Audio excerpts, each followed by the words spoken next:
सूचना आपको देनी थी और मेहमान हमारे बीच में आ चुके हैं। जनाब दोस्तों, अभी रास्ते में आते हुए मेवात के एक नौजवान ने कहा कि हमारे यहाँ पानी नहीं है। हमने कहा क्या कीजिएगा, इस देश की सरकार के नाक में ही पानी नहीं है। जब दिल्ली की गद्दी पे एक जुल्मी गुजराती है, सबसे मजबूत आवाज एक मेवाती की होनी चाहिए। उसके बाद हम बखूबी समझते हैं कि दिल्ली की गलियों में अगर ये इनकलाब के नारे गूंज सकते हैं तो उठने वाला सबसे ज्यादा हाथ मेवात का हो सकता है।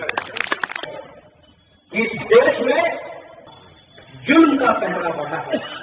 इस जुल्म के खिलाफ इस इलाके के लोगों को क्रांति की एक नई इबादत दिखनी है। मैं आपको भरोसा दिलाना चाहता हूं, किसान के उस आजाद आशावादी नजरिए से आप जिस दिन उठ खड़े हो जाएंगे, उन्होंने आपका पानी बंद किया है, आप उनका दाना पानी बंद कर सकेंगे।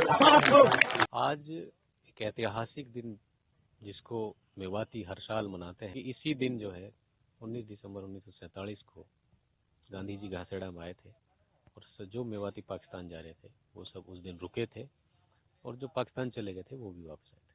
मेवात दिवस पर हम सबसे पहले तो हम अपने सारे मेवाती भाइयों को संदेश देना चाहते हैं कि मेवाती एकजुट हो जाएं और अपने आप को और अपनी मेवात को और अपने मेवात के इतिहास को समझ लें और जान लें, और उसको जानकर हम मेवात को कैसे सुखी और समृद्ध बना सकते हैं, इसके लिए हम सबको अपने आप से प्रयास करने की जरूरत है।